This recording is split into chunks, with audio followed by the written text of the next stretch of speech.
So let's get into the substance of today, but then we will later talk about the good news that we got from the U.S. Department of Agriculture secondarily. But first, I want to talk about the issue that we are here to talk about today. So as we know, Buffalo Niagara International is preparing for a really busy travel season. Kim says, and the airport says, there'll be 80,000 people coming through this airport. That's a lot. And it's 11% more than last year, which shows our economy is doing well. That's a good thing. But as families deal with the usual stress for the holidays, many airlines are going to be hitting them with deceptive and unneeded junk fees just to sit with their kids when they travel. Can you imagine? They want you to pay more to be guaranteed you're sitting next to your child. Airlines are very tricky about this issue. While some of them say they do everything to keep families together, the majority refuse to commit to not charging the fees. 4 airlines have committed: Alaska, Frontier, JetBlue, and American, but all the others have not, even though we've been trying for years to get them to do it. Some airlines will take away the fees for children if you complain, or say, oh, we can just ask people to switch once you get on the plane, but you don't even know it till after you've gotten off the plane that they've charged you another 50 or 100 bucks if they sit you with your kid. So this is a bad policy, plain and simple. Whether it's Thanksgiving or any other time, airlines should not be forcing parents to plead once they get on the plane to sit with their kids, or forcing parents into a game of musical chairs. Oh, will you trade with me? Will you trade with him? And you know, we've always done this. Those of us who travel with kids have done this in the past. And you're always afraid that person next to who's in the seat that you want for your kid, you'll say, please trade. Why should I? You know, that kind of thing. Now, some people are nice, but people shouldn't have to go through this. So that's why today I'm unveiling, for the first time as majority leader in the whole country, I'm unveiling it right here in Buffalo, the Families Fly Together Act. And that means that this federal legislation to stop these junk fees just to keep the kids together with the parents. I've been pushing this for years. As I said, I got 4 of the airlines to do it, but the rest aren't. So that's why we need legislation. I wrote DOT, DOT tried to put pressure on these airlines, but they couldn't get it done. So the legislation will force airlines to get rid of this policy that takes advantage of parents and gives the DOT the authority to investigate and force rules if the airlines refuse to comply. It's the ticket to stopping airlines, which already are making billions of dollars in profit from charging families these junk fees, particularly when it comes to wanting to sit with your kid and make sure they're safe, taken care of, etc. Even if the kid's 4 or 5 years old, they still don't require you to be able to sit with the kids. Separating children from their families on airplanes isn't just inconvenient, it risks the safety of families, of crews, and makes travel stressful. So that's what we want to try to stop. It's far past time to make flying less turbulent for our families in Buffalo and in Western New York, and the Families Fly Together Act is how we can land a solution to getting rid of these fees that split up families once and for all. With that, I am going to call on 2 people who have been affected by this and want to change it. And the first is Angela Marinucci, who is just been elected, congratulations, to the Amherst Town Council. Angela, thank you so much for coming. Good afternoon, everyone. As the mother of 3 young daughters, I personally know that air travel as a family is a complex dance of logistics, expenses, and inevitable chaos. The imposition of fees for families to sit together adds an unwarranted layer of financial stress to an already stressful situation. I want to express my gratitude to Senator Schumer for championing the Families Fly Together Act. This legislation is a game changer for parents like me who navigate the challenges of flying with little ones. Senator Schumer's commitment to family cohesion is not only commendable, but also essential in ensuring that the joy of traveling with our loved ones remains a practical reality. Western New York parents often find themselves burdened burdened with unexpected costs that only add to the already daunting task of coordinating family travel. As a side note, my husband and I were lucky enough to get away, just the two of us, a couple weekends ago, and we were one of those couples that offered to split up for the parents to sit together, which delayed the flight and delayed everybody on it. So it is an unnecessary stress even for those who are not traveling with their young ones. Good point. The Families Fly Together Act recognizes and tackles these issues head-on, paving the way for a more family-friendly and affordable air travel experience without unnecessary junk fees. Senator Schumer's foresight in supporting this legislation demonstrates a genuine commitment to erasing the burdens faced by families and ensuring that family travel remains as positive and low stress as possible. I thank him for his leadership on this issue and for the benefit to traveling families. Thanks, Angela. Thanks so much. Thank you. Okay, and next we have Becca Castaneda and her beautiful son, Benny. Benny. What a nice name.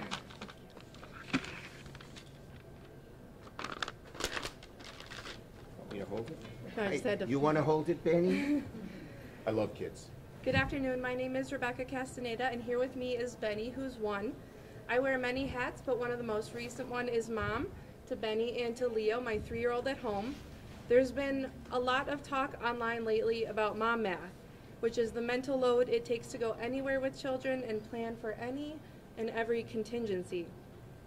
Mom math is planning for an extra 20 minutes to go through TSA because you know your child is just going to have to put everything in the bin themselves.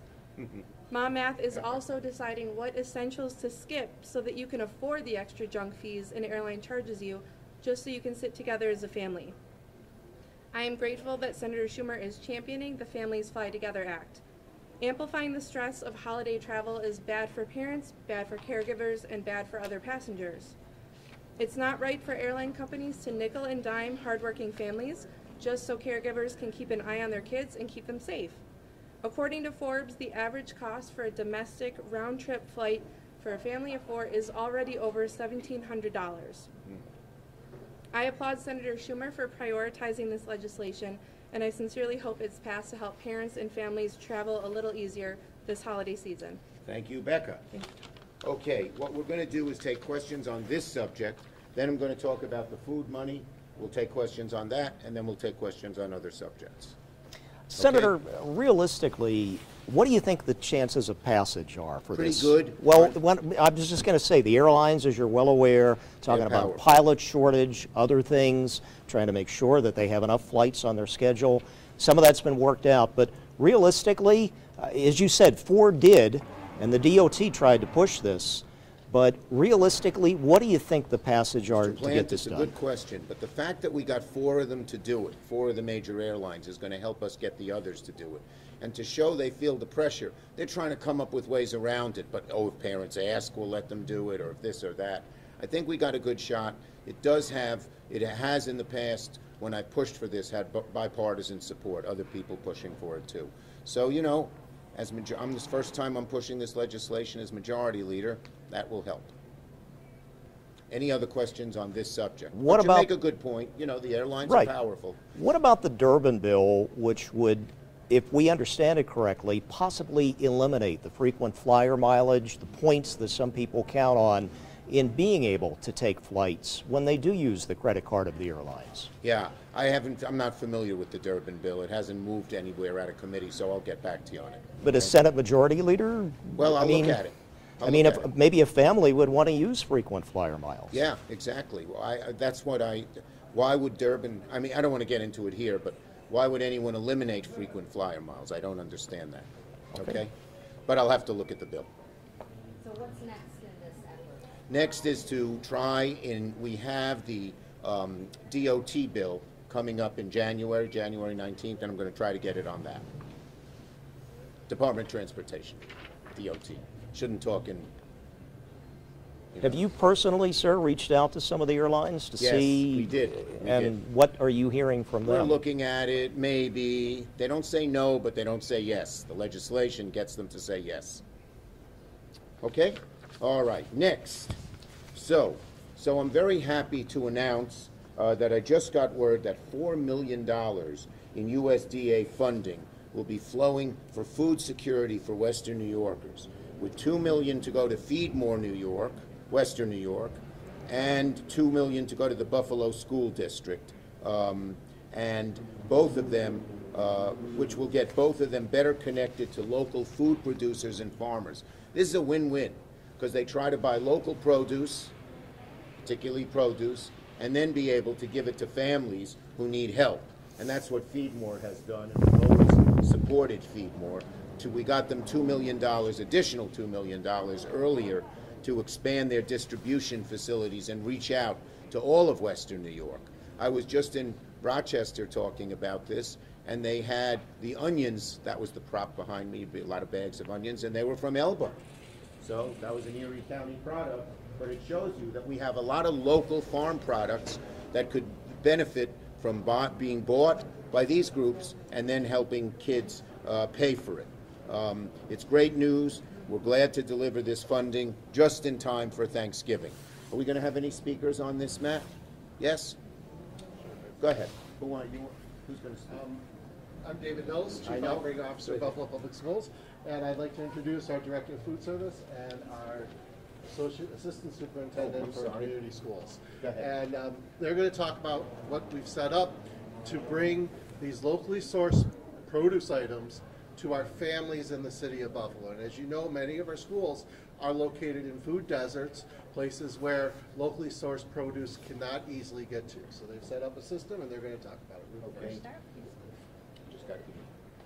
Hello, my name is Ruth Connor, and we have been very successful with the 30% initiative with bringing New York products to the Buffalo Public Schools for some years.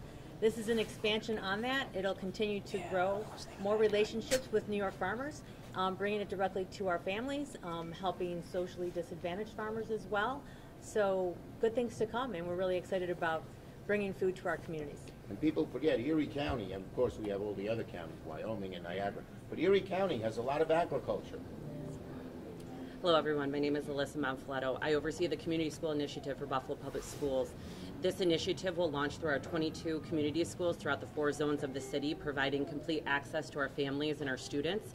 The rollout will begin in January of 2024, and we're really excited to partner not just with BPS Food Service, but with our community members and families to really engage as many people as possible in this wonderful initiative. Thank you. Nope, that's it. Okay, any questions on this? Great news. Help good for our farmers, good for our kids, good for the schools. Can we explain a little better how this is exactly? I mean, do farmers have to sign up, register? How would this work? That's how would a you get great the question. distribution? Go ahead. So there's some legalities if you want to join in on this too. RFPs go out to expand the opportunity to all farmers within a 400-mile radius, and also I do believe that they can be producers within 400-mile radius as well. So it's we use Bonfire, so it's reachable to all businesses and farmers. And there's Cornell Cooperative Extension. Let's just put it out there. Huge partnership with Cornell to reach out. And we are lucky in New York State. We have Cornell Co-op, and they have great links to all the farmers. So if Cornell Co-op lets farmers know, they're going to know. Yes. And then they have to sign up. Okay. Yeah, and Feed More, our purchasing happens through a vendor that we use, and Go Bills! our purchasing happens through the vendor, and they network with a whole bunch of New York farms as well. So they're already all on board. A lot of them are used through the Nourish New York program as well, which is the state program. And this grant money comes from the federal government, comes to the state ag and markets, and then state ag and markets puts it out as a grant opportunity. And so we're incredibly grateful that the state and the federal government have worked together to make this available to us, that the state saw interest in our application and awarded us $2 million because it's going to allow us to continue purchasing more food from New York farms and distributing it through our home delivered meals program as well as our partner agencies. Great. Any other questions on this subject? Yeah, I'm just trying to make sure, again, we understand. Would the community schools then basically contact families or eligible families? Or No, the program contacts the farmers. Once the farmers apply, the program contacts the schools and the feeding programs.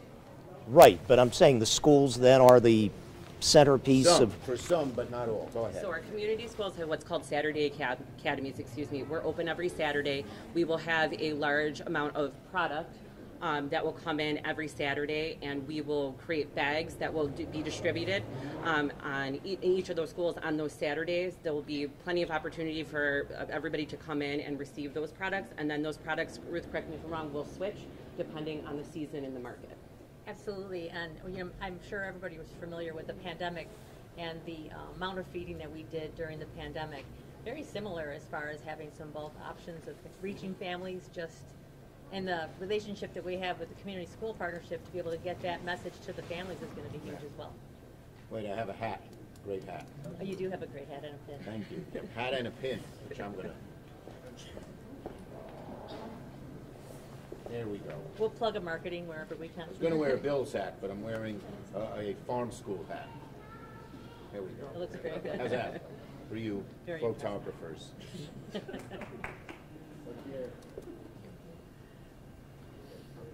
good advertising.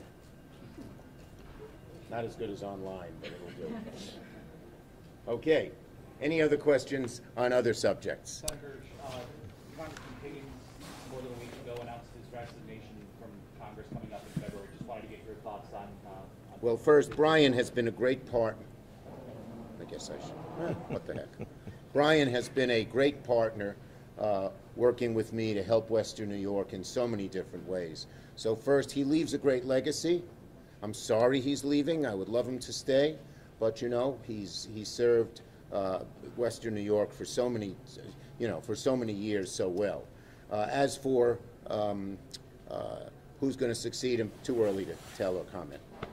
When it comes to some of his comments, he said part of the reason why he was leaving was the recent division in Congress and American politics. I mean, just wanted to get your thoughts in just terms of his comments and just kind of the... Well, look, I understand that, but, my job has always been to try and bring people together. In the last summer, where we had the most successful Senate in 30 years, of our 7 big bills, 6 were bipartisan. So you got to keep working at it. It's not easy, but I'm continuing to work at bringing people together and getting things done. Will you endorse her? Endorse her? A candidate. Will you endorse a candidate? I might. Yeah, I very well might, but it's a little early yet. We don't know everybody who's running yet. If we could ask one last question. One last question. Hamas and Israel, the situation right now. Yeah. As we're seeing, there's a lot of division on this topic. Yep. And the Biden administration, quite frankly, is being squeezed here. Knowing that, I'm again... going to take my hat off. Yeah, probably better. Knowing that, indeed, you have a lot of young Democrats that apparently are saying that they are concerned about what is happening with Israel's moves into Gaza. Okay. What would you say to them? Okay, here's what I'd say. I believe we have 3 goals, that the Biden administration has 3 goals, and I support all 3. 1, to make sure that the threat from Hamas, a terrorist organization, is radically reduced. 2nd, to free the hostages. Our heart aches when we hear and see the hostages. I've met with many of them. And 3rd, to minimize the number of civilian innocent casualties in Gaza that occur. Those are our 3 goals. They're not easy to achieve, but we've got to work hard at achieving them. Is Israel going too far, sir, in your opinion? I would tell you those are my 3 goals. You don't have an opinion on that? Well, though? I think these 3 goals are the right way to follow policy in this area. Okay? Thank you, everybody. Good to see you. Thanks, Senator. Thank you.